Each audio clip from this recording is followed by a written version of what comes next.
né? Se você tem caneta, trouxe algum papel para anotar, fique à vontade, tá? Religião significa crença na existência de um poder ou princípio superior, sobrenatural, do qual depende o destino do ser humano e ao qual se deve respeito e obediência, né? O livro vai falar a respeito de 4 das grandes religiões do mundo, né? Uma delas é o hinduísmo. O hinduísmo é uma religião que existem os mestres anciãos, que eles transmitem as tradições e eles prescrevendo ritos a serem observados pelos hindus, né? Pelas pessoas que seguem essa religião. A segunda delas é o islamismo, né? Eles adoram um cidadão chamado Maomé, que ele definiu 5 pilares a serem observados e praticados pelos muçulmanos. O terceiro deles é o budismo, que é o caminho óctuplo, que Buda é uma das 4 verdades nobres ensinadas por ele e que acompanham centenas de outras regras a serem seguidas pelos budistas. E a 4ª e última delas é o sikhismo, que por sua vez são 10 gurus, né, que definiram uma doutrina como o caminho para a verdade e a vida. O livro fala um pouquinho mais sobre os hindus. Os hindus são pessoas que eles adoram um rio. E o que eles fazem nesse rio, Rafa? Praticamente eles acreditam que uma massa de água sagrada pode trazer milagres a essas pessoas, né? Elas viajam até a Índia para se banhar nele, ficar às suas margens e realizar ritos cerimoniais de acordo com as tradições védicas, a base da crença e da prática hinduísta. Os hindus creem que o rio é fonte de purificação espiritual. Portanto, o que eles fazem? Eles lavam-se nele a fim de limpar seus pecados, né? E não somente isso, os hindus eles não têm o costume de enterrar os seus entes queridos. Eles não têm costume de enterrar as pessoas. O que eles fazem? Eles preparam, né, uma barca, a qual elas colocam o corpo e bota fogo, né, e entrega ao rio, como um ritual, né? Muitos outros, o livro também conta que o que eles fazem? Eles até jogam as pessoas mortas no rio.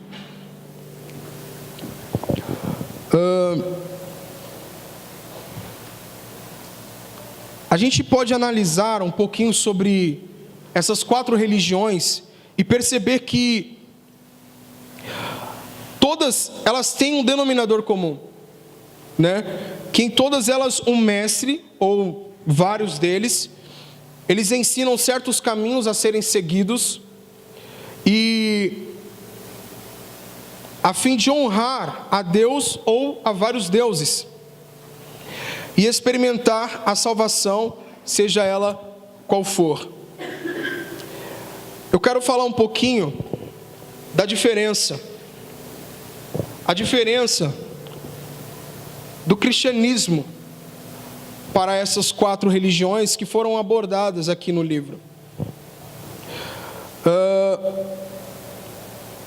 Quando Jesus ele entrou em cena na história da humanidade, a gente pode perceber que a Bíblia vai mostrar para nós que Jesus ele fez totalmente o contrário que essas religiões elas exigem dos seus seguidores, né? Das pessoas que adoram os seus ritos e das pessoas que acreditam, né, que com esses rituais elas poderão alcançar a pureza, a limpeza da sua alma e a salvação dela.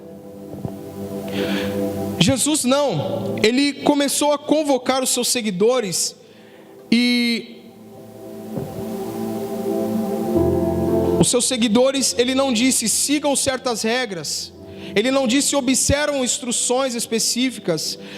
Jesus, ele não disse cumpram deveres rituais, ele não disse sigam por um caminho específico. Em vez disso, Jesus, ele disse segue-me. Isso é muito profundo, e você já percebe a diferença de como Jesus é. E eu costumo dizer que eu não considero seguir a Jesus como uma religião. Jesus não é isso. Jesus não é uma religião formada. Jesus não é um ser que ele tem que ser pregado em uma madeira ali e ficar ali para você adorá-lo, para você reverenciá-lo. Não. Jesus, ele não pertence mais a esse madeiro. Jesus, ele ressuscitou.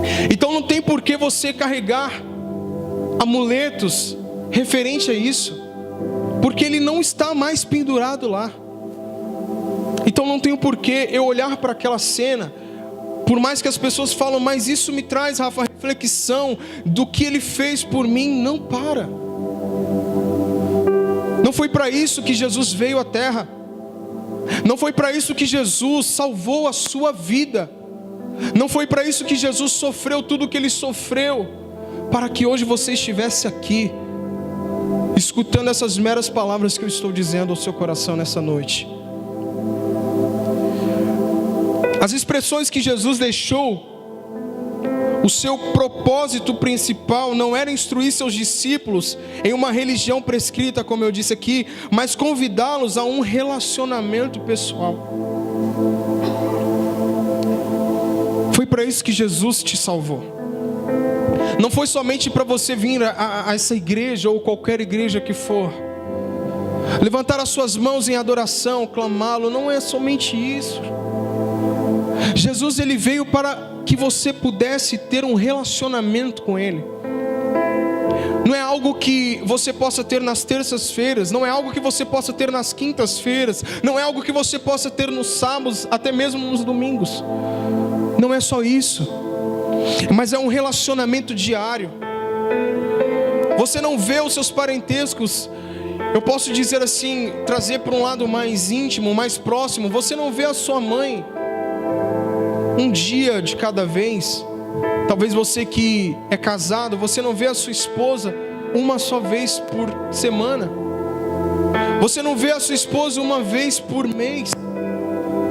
Você não vê os seus filhos, enfim, da mesma forma. Mas você tem um relacionamento com eles, um relacionamento diário. Você vê-los todos os dias. E da mesma forma, com essa ilustração, eu quero te dizer que Jesus, ele quer ter a mesma coisa com você. Ele quer ter um relacionamento próximo com você. Você percebe que quando você entra na casa do Senhor, você não consegue mais sentir aqueles arrepios que você sentia. Você percebe que você começa a vir à igreja, uma palavra que é dita pelo pregoeiro da palavra, você não consegue sentir até mesmo um tremor em sua alma. Onde será que você está? Aonde será que a sua alma foi parar? Aonde será que a sua mente está ligada? Você não se pergunta isso, não? Você não acha isso estranho? Para vocês que percebem que eu estou praticamente quase todos os cultos, eu subo aqui nesse altar para louvar. Muitas das vezes você vê o gás que a gente está dando aqui. Não é porque a gente canta bonito, que a gente estudou instrumento, que a gente estudou canto, que a gente quer subir aqui em cima para se amostrar para você. Não foi isso. E não é para isso. É muito mais além que isso. A gente sobe aqui para dar o nosso melhor. Não é para te agradar e mostrar para você que a gente canta bonito, não. Que a gente toca bonito, não. Não é isso. A gente faz tudo isso porque a gente quer agradar o nosso Deus. A gente quer dar tudo nosso para Ele, porque Ele deu tudo dele para nós. E não é somente um aleluia gritado aqui que eu quero dar, não. Eu quero me expressar verdadeiramente. Eu quero rasgar o meu coração e dizer o quanto eu amo, o quanto eu sou grato por tudo aquilo que Ele fez pela minha vida e pela vida da minha família.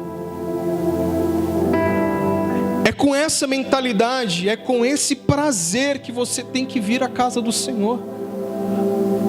Não é porque aqui tem uma palavra que edifica a sua vida, uma palavra de confronto, não é porque aqui nós pregamos a verdade, a verdadeira palavra de Deus.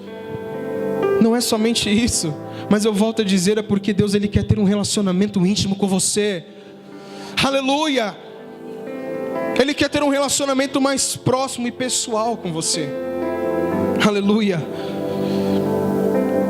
Jesus Ele não disse, sigam este caminho e encontrarão verdade e vida. Em vez disso Ele falou, eu sou o caminho, a verdade e a vida. Você percebe mais uma vez que Jesus, Ele não levantou uma plaquinha, ó, vai até ali na Zona Leste, que ali na Zona Leste tem palavra da verdade ali para você. Ou até mesmo vai ali na Zona Sul, porque ali na Zona Sul, ali tem palavras de cura. Você percebe que Jesus aqui, Ele não aponta um caminho, mas Ele diz, eu sou o caminho. Eu sou a direção. Jesus está dizendo aqui na sua palavra, mostrando que não há outra direção que você possa ir para você alcançar a sua salvação, ou para que você possa alcançar o Pai, a Deus. Eu não posso chegar para essa planta artificial e falar para ela, me leve até o Pai. Eu não posso virar para essa caixa de som e falar para ela, caixa, purifica o meu pecado mais profundo. Eu não posso chegar no meu pastor, ter apenas um dia de gabinete e falar para o meu pastor, pastor, mata um sacrifício para mim em prol do meu pecado. Conversa com Deus para ver se Ele ainda se agrada de mim. Conversa com Deus para ver se Ele tem misericórdia de mim. Conversa com Deus, pastor, se... Não. O véu ele foi rasgado, Anderson. Isso significa que você também tem acesso a Ele. Eu não estou dizendo que é errado você conversar com o seu pastor, não. Você pode sim pedir conselhos, pedir uma instrução, perguntar como é que eu posso fazer, pastor, para melhorar. Como é que eu posso fazer, pastor, para tomar uma decisão certa ou correta? Isso é louvável, isso é permissível. Mas eu quero te dizer aqui que você também pode ter esse acesso. Que você pode simplesmente com o seu joelhinho dobrado ali falar, Pai, eu pequei. Pai, eu preciso mudar. Pai, me dá força. Pai, está acontecendo isso. Você tem esse livre acesso. Você pode alcançar isso. E isso é maravilhoso. Isso é maravilhoso. Eu quero te dizer que as filas dos finais dos cultos têm que acabar. Você tem que entender dentro do seu ser que o pastor ele não é um amuleto que você olha ali para ele e fala, ei amuleto, eu preciso de uma sorte. Não. Ele não é um ser que foi colocado nessa terra e dentro dessa igreja para simplesmente olhar para você e apontar os seus erros e pecados. O anjo da igreja está aqui, aleluia, para te ensinar e te instruir o caminho que você deve andar. Mostrar para você a palavra que ilumina o seu caminho, ilumina os seus passos. Te dar instruções de como você deve, aleluia, aprender mais deste livro, deste manual da sua vida. É Ele que vai te mostrar, é Ele que vai te dar a direção e as decisões certas a tomar. Aleluia. A convocação de Jesus foi: venham a mim, encontrem em mim descanso para a alma, aleluia. Achem em mim alegria para o seu coração, por meio de mim encontrem sentido. Mais uma vez você percebe aqui Jesus dizendo para vocês que você não tem outro lugar que possa te trazer uma alegria que dure, sabe? Algo que vai queimar no seu coração como um prazer que nunca mais vai apagar. Você sabe que a sua alma está cansada de você ficar entrando de lugares e lugares, procurando um sentido para a sua vida, procurando um sentido para preencher esse vazio que há dentro de você, procurando algo que possa te trazer meros momentos de prazeres, mas e amanhã? E depois disso? Isso passa. Você sabe que passa. Quando você pisca os seus olhos, aquilo já passou, aquele prazer momentâneo passou, e aí o que trouxe como benefício para você? O que aquilo trouxe como edificação para a sua vida? Nada. E muitas das vezes a gente quer culpar Deus pelos caminhos que a gente mesmo escolheu. Muitas das vezes a gente quer olhar para Deus e falar: a culpa é sua. A minha família é desse jeito por sua causa. Eu estou aqui nessa família porque foi você que me colocou. Eu estou nesse emprego aqui ganhando o que eu estou ganhando porque foi você que abriu essa porta. Você percebe o quanto a gente é egoísta? A gente não consegue enxergar, a gente não consegue olhar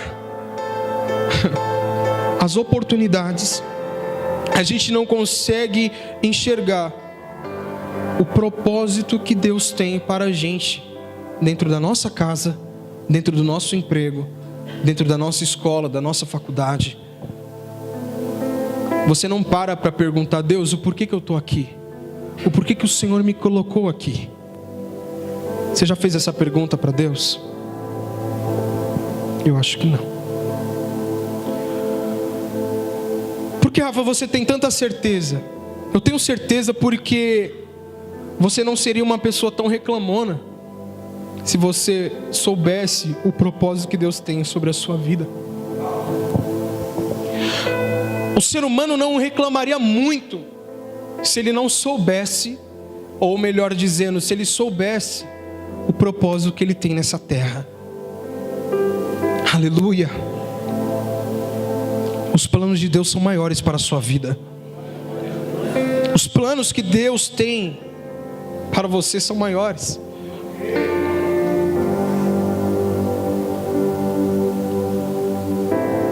Por mais que a gente queira escolher o nosso caminho, escolher a faculdade que nós queremos fazer, escolher até mesmo um emprego, porque não é mais a empresa que precisa do empregado, é o empregado que precisa da empresa.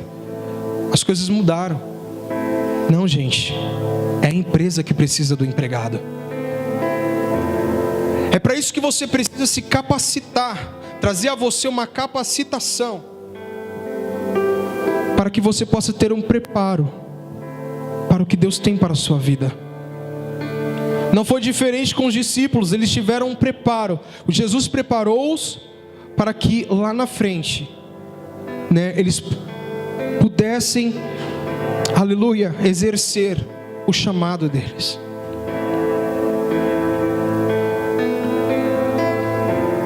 Para muitas pessoas esse chamado de Jesus é um tanto quanto espantoso e absolutamente revolucionário. É a essência que significa ser discípulo de Jesus. Não somos chamados a simplesmente crer em certos fatos ou observar determinadas práticas, mas fundamentalmente a nos agarrar à pessoa de Cristo como a própria vida. Aleluia. Louvado seja o teu nome. Eu estou só na introdução, amém? Eu ainda não comecei a pregar. Quero convidar você a abrir a sua Bíblia em João 3.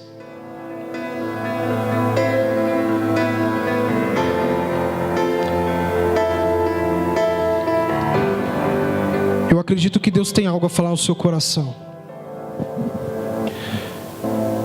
Eu acredito que Deus está aqui nessa noite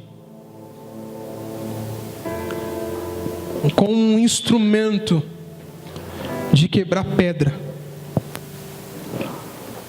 porque nessa noite Jesus quer entalhar o seu coração, entalhar em seu coração a sua palavra, a sua lei, te mostrar o caminho.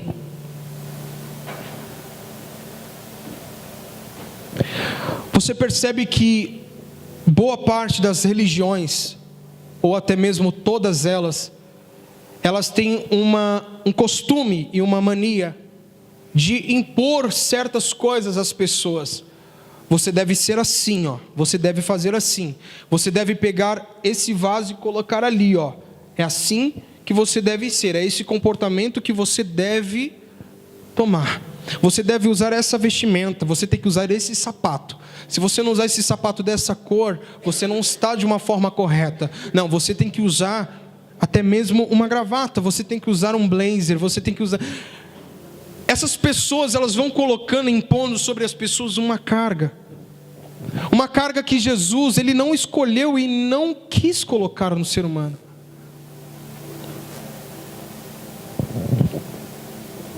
Mas você percebe este peso com essas regras. Você vai perceber que no Novo Testamento existiam ali algumas religiões, né? Tinha o farisaísmo, tinha os escribas, tinha os saduceus, cada um tinha os seus costumes. Mas eu fico mais assim abismado que eram religiões que eles não se davam muito bem. Eles não se batiam. Mas percebe-se que quando Jesus ele estava na terra ensinando o caminho, você percebe que elas se uniram para crucificar Jesus.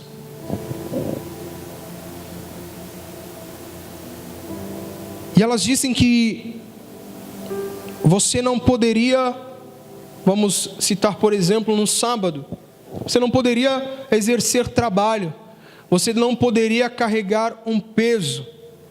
Mas o que será? Eles se reuniram para decidir entre eles, mas o que será que poderia ser um peso para a pessoa carregar? Será que a roupa que ela está vestindo poderia ser considerada um peso?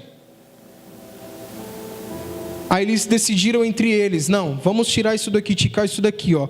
As roupas que eles estiverem usando não será considerado um peso. Mas se você tirar a sua jaqueta e carregar, isso seria um peso. Percebe-se o quanto essas religiões começam a colocar pesos e obrigações sobre as pessoas. Não foi para isso que Jesus veio ao mundo. Além de tais regras referentes aos sábados, toda sorte de outras normas regia os dias na época em que os discípulos viviam. Esse pano de fundo histórico dá às palavras de Jesus um caráter mais revigorante ainda. Todos estão cansados e sobrecarregados, e eu lhes darei descanso. Tomem sobre vocês o meu jugo e aprendam de mim, que sou manso e humilde de coração, e vocês encontrarão descanso para as vossas almas. Aleluia! Essas palavras de Jesus soam suavemente em um mundo onde quase todos os líderes religiosos dizem: tente mais, trabalhem mais, façam mais e sejam melhores. Claramente o que precisamos não é de mais regras para merecer a salvação. A gente já percebeu que o ser humano é incapaz de alcançar a salvação. O ser humano, ele é incapaz de alcançar a sua própria regeneração. Ele não consegue, é impossível, por mais que você tente se esforçar, orar, jejuar, por mais que você tente fazer de tudo, é mais difícil o ser humano alcançar o que ele quer alcançar. Mas não se espante com as minhas palavras, eu estou querendo dizer que alguém que veio aqui nessa terra, morreu pelo meu e pelo seu pecado, e disse para mim e para você: vinde a mim todos vós que estão cansados e sobrecarregados, e eu trarei alívio para vocês. Somente em Jesus nós temos remissão de pecados. É somente nele que nós podemos recorrer o perdão. É somente em Jesus que nós podemos recorrer uma vida plena, uma vida alegre, uma vida feliz, uma vida que dure, uma felicidade que dure, algo que dure, não algo passageiro. Você pode responder para você mesmo: você está cansado, eu sei. Para você vir à igreja tem sido algo repetitoso, algo que tem se tornado um hábito, tem se tornado algo repetitivo. Eu sei. A gente percebe pelo semblante. O ser humano não consegue enganar uma pessoa por muito tempo, né? Principalmente, por exemplo, você pergunta para a pessoa: você está brava comigo? Aí a pessoa com uma cara de mal para você fala: não. Então você percebe que o ser humano não consegue enganar uns aos outros. Não consegue. Até quando você vai querer colocar uma máscara em você, dizendo, batendo no seu peito: eu sou um cristão porque eu venho para a igreja, eu sou um cristão porque eu sei cantar os hinos, eu sou um cristão porque... Não, igreja. Nós, como seres humanos, a gente está vendo o seu exterior. A gente está achando bonitinho você cantando. A gente está achando bonito você levantando a sua mão. Isso é lindo. Isso é maravilhoso, meu Deus. Isso dá até ânimo para a gente louvar aqui em cima. Mas e para Deus? Você já perguntou o que Deus está vendo?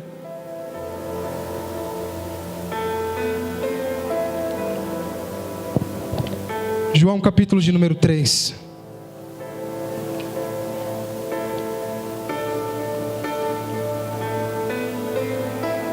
Agora eu vou começar a pregar. João capítulo de número 3.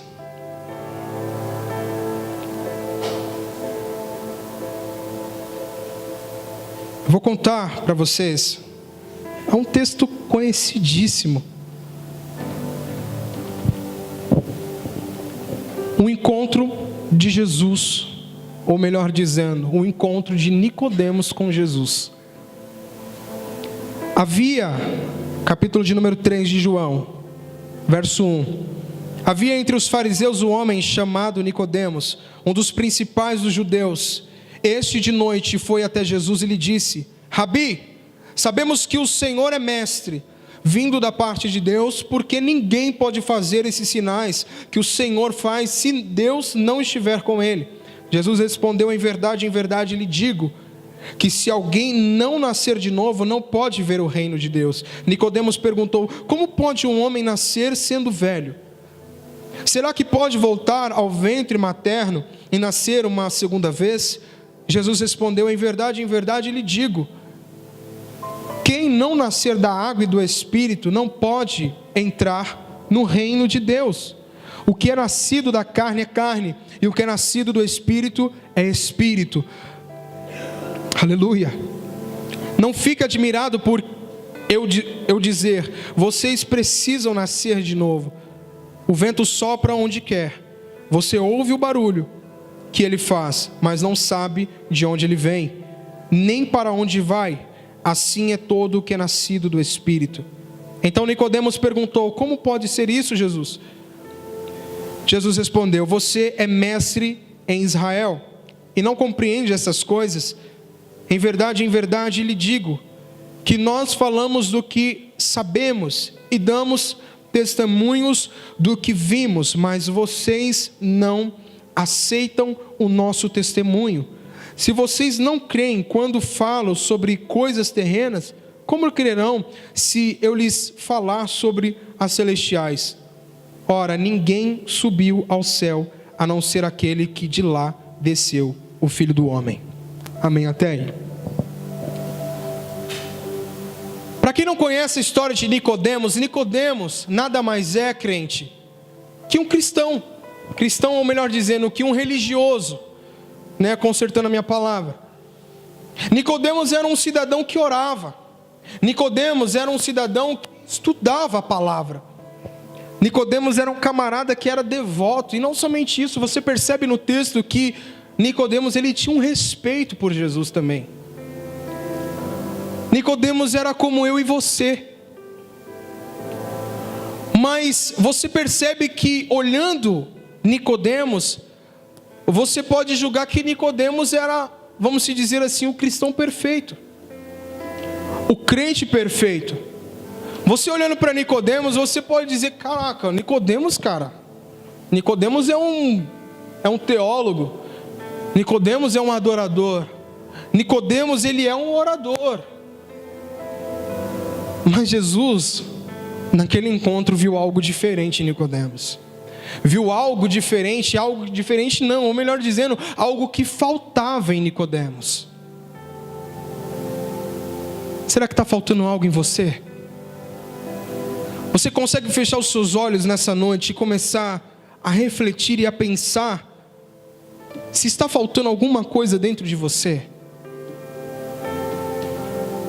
Ah, Rafa, mas eu fui batizado, eu desci as águas.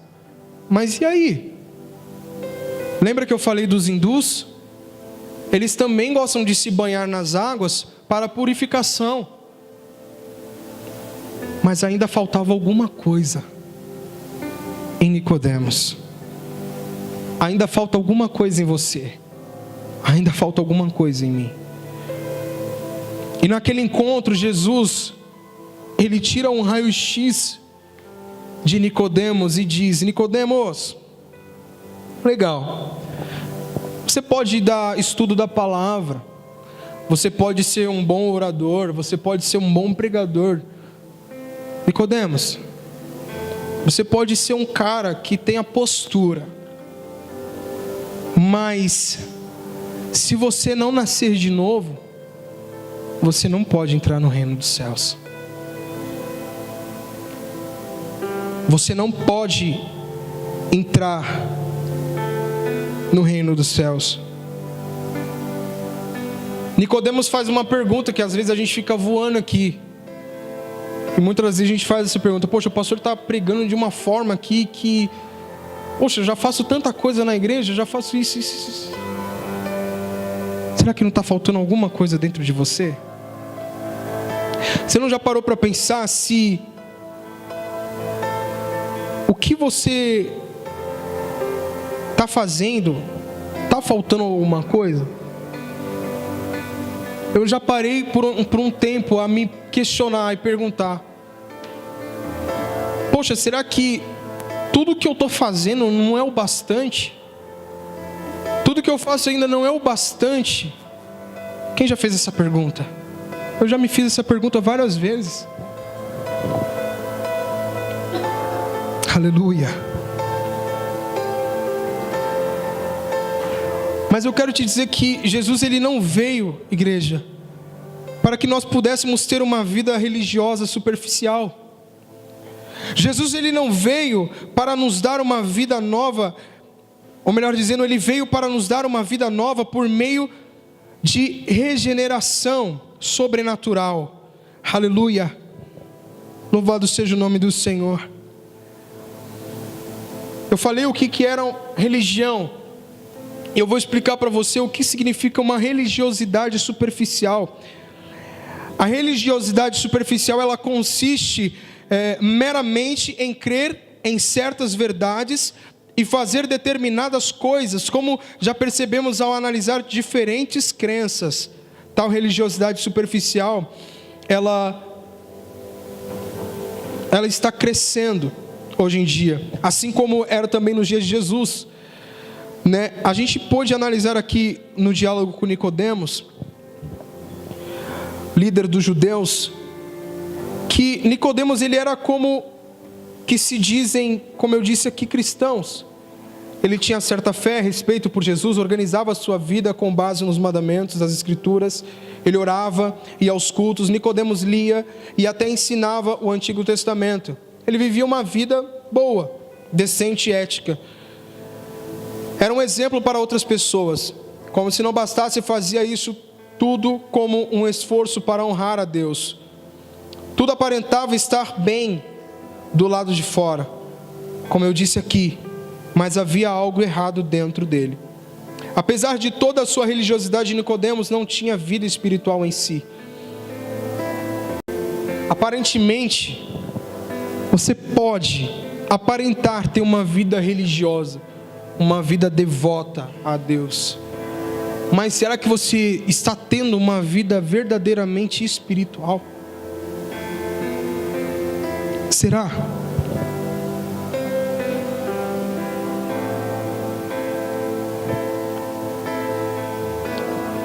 Jesus, ele respondeu à religiosidade superficial de Nicodemos. Ele disse: ninguém pode ver o Pai, ninguém pode ver o reino de Deus se não nascer de novo. Se coloque de pé.